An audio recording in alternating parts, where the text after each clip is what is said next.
A leaking ductless mini-split can be a frustrating issue for homeowners. Common symptoms include water pooling around the indoor unit, water droplets on the ceiling or walls, and a hissing sound.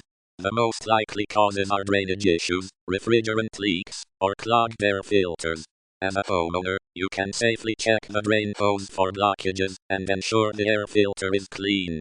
However, never attempt to handle refrigerant or work on live high-voltage circuits, as these tasks require specialized training and equipment.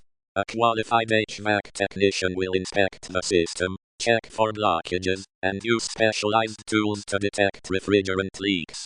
The typical repair process involves repairing or replacing the faulty component, cleaning and adjusting the system as needed, and ensuring proper drainage and installation.